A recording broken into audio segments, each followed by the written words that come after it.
উলুবেড়িয়া কেন্দ্র থেকে তৃণমূল প্রার্থী করেছে ঋতব্রত বন্দ্যোপাধ্যায়কে। তিনি কি বলেছেন এবার শোনাবো। আমি প্রথমেই জননেত্রী মমতা বন্দ্যোপাধ্যায়কে, আমাদের নেতা অভিষেক বন্দ্যোপাধ্যায়কে ধন্যবাদ জানাই, কৃতজ্ঞতা জানাই আমাকে পার্টির প্রার্থী হিসেবে উলুবেড়িয়া পূর্ব বিধানসভা কেন্দ্রে প্রতিদ্বন্দ্বিতা করবার সুযোগ করে দেওয়ার জন্য। এই যে উলুবেড়িয়া পূর্ব এই কেন্দ্র কতটা চ্যালেঞ্জিং আপনার কাছে? দেখুন, গোটা রাজ্যের এই যে ভোটটা হচ্ছে, মানে এই ভোট তো আসলে বাংলার বিরুদ্ধে, বাংলার মানুষের বিরুদ্ধে বিজেপি এবং বিজেপির সহায়ক শক্তি নির্বাচন কমিশন যুদ্ধ ঘোষণা করেছেন। তো এটা বাঙালির কাছে একটা খুব চ্যালেঞ্জিং লড়াই, এবং মমতা বন্দ্যোপাধ্যায় চতুর্থবার মুখ্যমন্ত্রী হবেন এটা সময়ের অপেক্ষা। বাংলার মানুষ সেই রেজলিউশন নিয়েছেন। এবার এখানে এই কেন্দ্রে 2011 থেকে উলুবেড়িয়া পূর্ব কেন্দ্রটি রয়েছে। এর আগে এটা কল্যাণপুর ছিল, ডিলিমিটেশনের পর উলুবেড়িয়া পূর্ব। বারবার উলুবেড়িয়া পূর্বের মানুষ তৃণমূল কংগ্রেসের প্রার্থীদের দুহাত ভরে সমর্থন করেছেন। আমরা নিশ্চিত এবারেও মমতা বন্দ্যোপাধ্যায় চতুর্থবার মুখ্যমন্ত্রী হওয়ার যে লড়াই, সেই লড়াইয়ে উলুবেড়িয়া পূর্বও তার গুরুত্বপূর্ণ ভূমিকা পালন করবে। আমাদের সঙ্গে এই মুহূর্তে টেলিফোন লাইনে রয়েছেন কংগ্রেস নেতা সুমন রায়চৌধুরী। সুমন, আপনি শুনলেন কংগ্রেস নেতা অভিষেক মনু সিংভির বক্তব্য, কি বলবেন? না, এখানে বলার কিছু নেই, এটা ওনার ব্যক্তিগত বক্তব্য।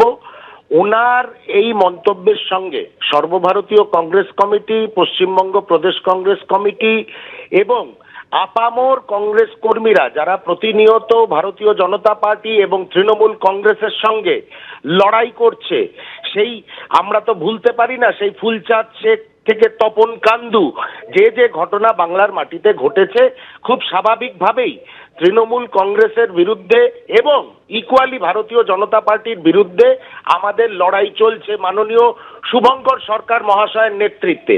আমার মনে হয় কোনো মাননীয় নেতারই কোনো রাজ্য সম্বন্ধে কোনো মন্তব্য করার আগে সেই রাজ্য সভাপতি, বিশেষ করে বাংলা ইলেকশন গোয়িং একটা স্টেট, মাননীয় শুভঙ্কর সরকার মহাশয়ের সঙ্গে কথা না বলে কোনো ধরনের মন্তব্য করা উচিত না।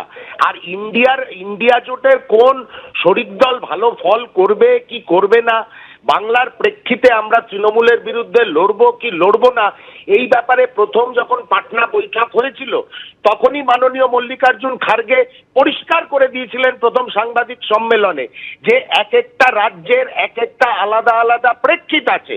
তা সেটা না জেনে বুঝে কেউ যদি ব্যক্তিগত চাওয়া পাওয়ার ভিত্তিতে কোনো দায়িত্ব জ্ঞানহীন মন্তব্য করে, তার দায় বাংলার কংগ্রেস কর্মীদের নয়, বাংলার কংগ্রেস নেতৃত্বের নয়। বাংলার মাটিতে প্রদেশ কংগ্রেস সভাপতি শুভঙ্কর সরকার মহাশয়ের নেতৃত্বে আমরা ইকুয়ালি ভারতীয় জনতা পার্টি এবং দুর্বিনীত তৃণমূল কংগ্রেসের বিরুদ্ধে লড়াইয়ে নেমেছি এবং 294টি আসনেই জাতীয় কংগ্রেস তাদের প্রার্থী তালিকা ঘোষণা করতে চলেছে এবং শুভঙ্কর সরকার মহাশয়ের নেতৃত্বে আমরা তৃণমূল কংগ্রেসের বিরুদ্ধেও একদম কাঁটে সে কাঁটে টক্কর লেকে हम लोग लड़ेंगे। কেউ যদি কোনো দায়িত্ব জ্ঞানহীন মন্তব্য করে, বাংলার কংগ্রেস তার দায়িত্ব নেবে না। ধন্যবাদ সুমনদা। অভিষেক মনু সিংভি কংগ্রেস নেতা, তিনি বলছেন যে পশ্চিমবঙ্গে দারুণ কিছু করার ব্যাপারে আমরা পিছিয়ে রয়েছি। যদিও পশ্চিমবঙ্গে কংগ্রেসের ফল আগের থেকে ভালো হবে, কিন্তু তিনি এও বলছেন যে সেখানে ইন্ডি জোটের এক দলের জয় নিশ্চিত। পাশাপাশি অর্থাৎ নাম না করে আসন্ন বিধানসভা ভোটে ইন্ডি জোটের তৃণমূল কংগ্রেস ভোটে জিতবে বলে দাবি করেছেন অভিষেক মনু সিংভি। ভোটের নির্ঘণ্ট ইতিমধ্যে ঘোষণা হয়ে গিয়েছে। তৃণমূল, বিজেপি, সিপিএম তারা তাদের প্রার্থীও ঘোষণা করে দিয়েছে। তবে পশ্চিমবঙ্গে দারুণ কিছু করার ব্যাপারে আমরা পিছিয়ে রয়েছি। যদিও পশ্চিমবঙ্গে কংগ্রেসের ফল আগে থেকে ভালো হবে, সেখানে ইন্ডি জোটের এক দলের জয় নিশ্চিত। ভোটের প্রচার শুরু হতেই কার্যত কি হার মানলেন কংগ্রেস নেতা অভিষেক মনু সিংভি? ঠিক কি বলেছেন আর শোনাবো আপনাদের। अब आते हैं अपन बंगाल में। बिल्कुल मैं सीधा मानता हूं कि अभी बहुत लेट है कि हम अपने आप कोई चीज़ चमत्कार दिखाएं वहाँ, लेकिन कम से कम इंडिया अलायंस के एक महत्वपूर्ण घटक जिनके साथ हम राष्ट्रीय स्तर पे हैं, उनकी विजय पक्की है। ये कहना कि कांग्रेस जीतेगी मैं बिल्कुल नहीं मानता, लेकिन कांग्रेस अच्छा प्रदर्शन करेगी। किस रोल में करेगी, गठबंधन होगा नहीं होगा, ये बात की बात है, ये मेरे कहने की बात नहीं है। लेकिन बीजेपी ने जितना हल्ला किया है वहाँ, जितना आपके सामने बार बार डींगे मारी हैं, पिछली बार आपने देखा कि सब लोग सोचते थे कि 210, 215 की जो घोषणा बार बार माननीय अमित शाह जी ने की तो होने वाली है। माहौल पैदा करने में बीजेपी बहुत माहिर है।